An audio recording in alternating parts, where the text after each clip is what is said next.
tignan eh. Ezekiel Isidro.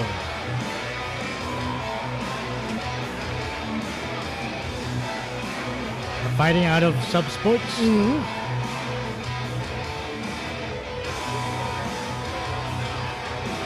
Subsport eh, kilala yan. Isa sa mga pinakamatagal na teams yan eh, the combat sports scene sa local.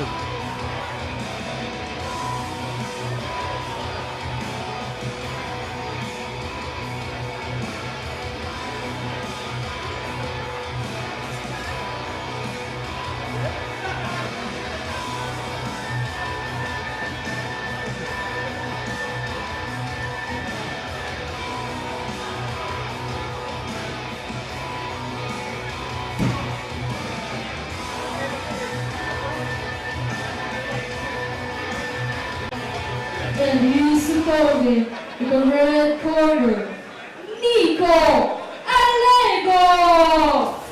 Nico Alego fighting out of the red corner. 35 years old, isa sa mga veterano natin yan.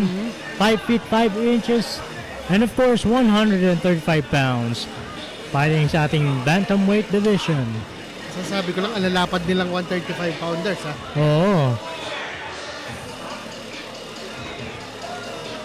Eh malamang magandang action itong mapapanood natin ngayon. The question is, Tito JC, meron kayang babagsak? O meron magtatap? Yun eh.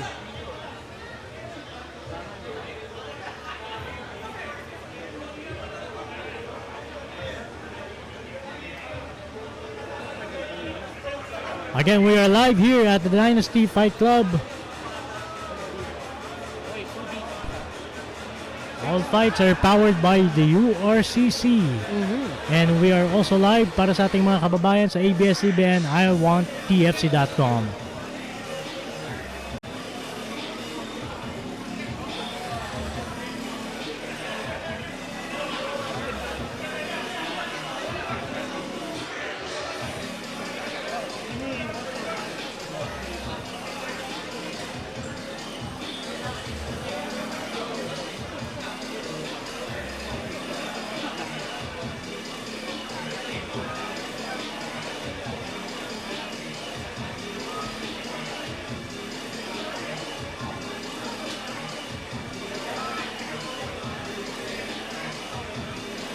Round 1. Our referee in charge, Florence Eusebio.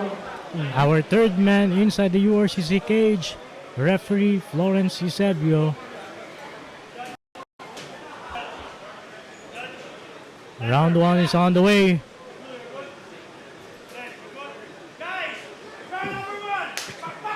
Round 1, bakbaka na. It's Ezekiel Isidro versus Nico Alego.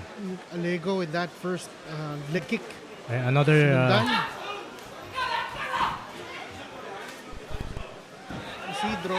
Isidro trying to, ayun na, medyo naging successful yun pero nakabang, a knee to the body of Isidro. Lumalabas ang pagkabeterano nito ni Alego pero si Isidro he's not tuhod. allowing his youth to he's using it to his advantage definitely. I mean, they're trying to get this fight to the ground. Yun yung nakita nating balak ni Isidro. Of course si Alego, mukhang nakita niya na yun ang balak. He's trying to make this fight him standing up. Alego being the more veteran fighter. Yun lang talagang maganda yung position nito ni Isidro.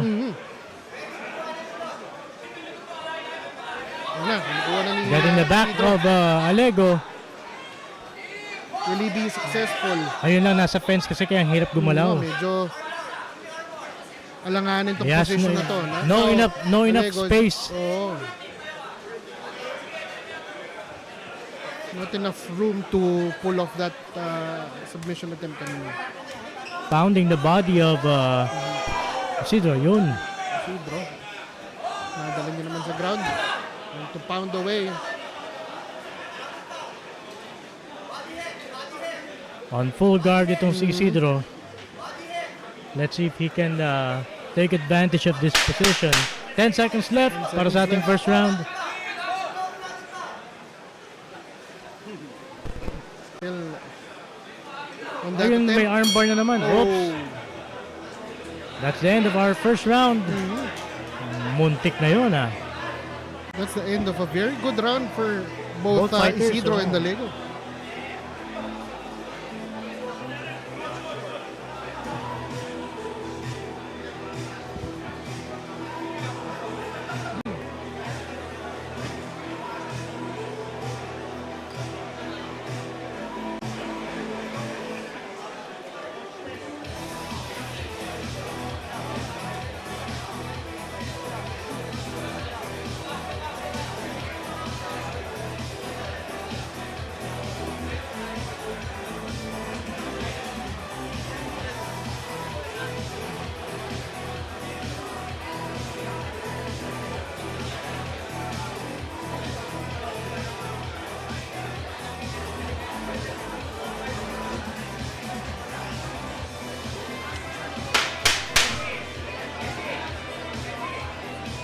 Second round is on the way.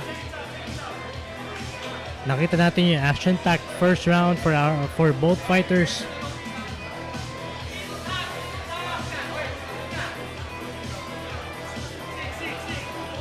Parehong maganda yung mga plano ng mga mamang ito kanina. Yes. They definitely both looking to finish each other, either whether it be via strikes to the body or via Submission. submission. Muntik pa. Muntik pa.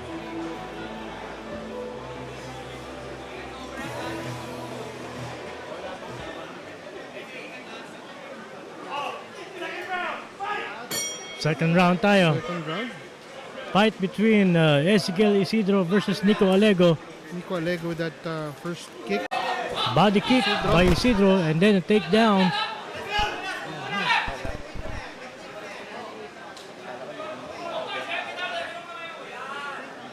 Isidro trying to He's trying to take advantage of that Oo. strength niya sa ground against Nico Alego. Now Nico Alego trying to go for that Kimura against Isidro. it's interesting kasi siya yung nasa ilalim Oo. but he's the one trying to get that submission. Pero naipit sa ilalim yung kamay. Yun lang, nakawala. Now Isidro taking advantage of that, being pushing Alego against the fence. Now getting the back of Getting back, trying Alego. to get another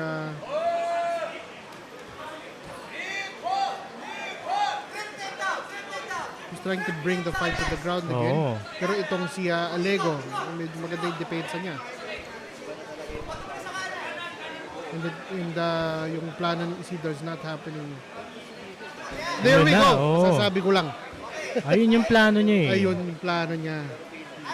Wait for Alego to move to do a strike and then Yan gagamitin na, niya yun. nakuha na yung likod ni Nico Alego. Let's see if Isidro can finish this fight with this position.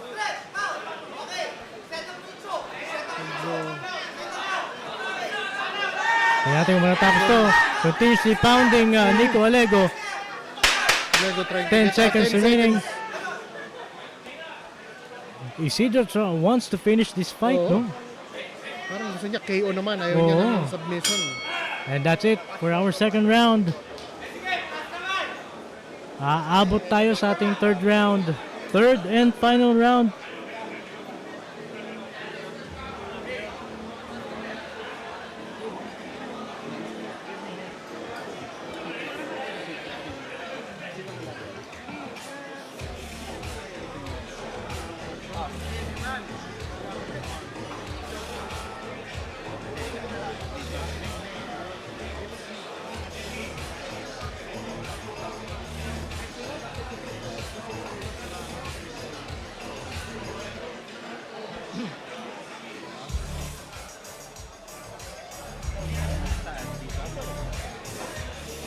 It's been a very competitive first two rounds for these fighters.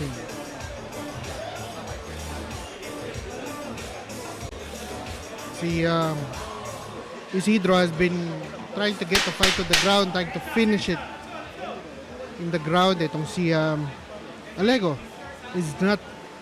is doing everything for that to not happen. Kaya lang, are we seeing Isidro's game plan happening anytime soon, o talagang masisira na ni Alego yung plano na yun, and that itong si Isidro has to switch it up and do something else to But get the job there done. was a couple of takedown attempts na successful for Isidro. Oh, yes. Hindi lang nagiging yung pag-establish.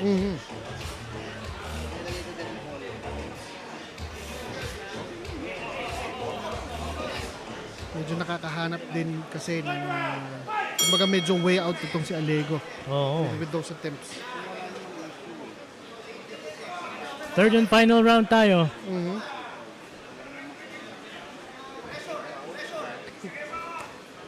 Body kick Isidro by with that Isidro. kick.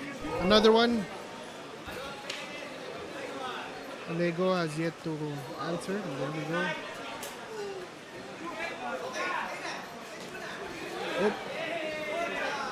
Yun na, huli yun. Nahuli, dali. Successful takedown by Isidro. So mabilis.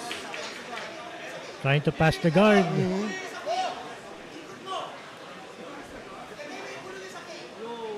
Yun na. Will he get it this time? Yun ang malaking question.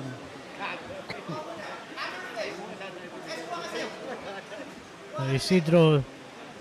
Will Isidro finish the fight in this position right now? Pounding away.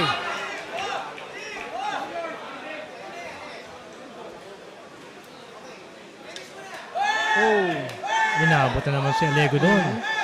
And another. Dalawang suntok ang pumasok. dalawang malinis yun.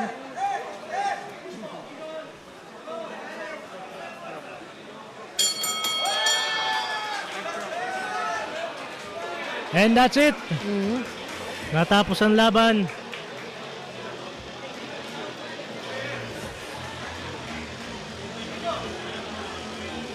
Ezekiel Isidro wins over Nico Alego.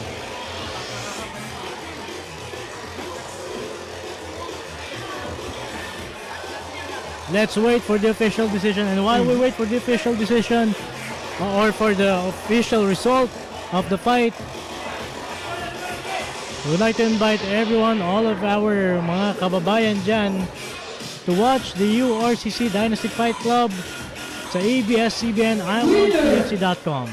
In the blue corner, Ezekiel Isidro! So it's official, Ezekiel Isidro winning the fight against Nico Alego.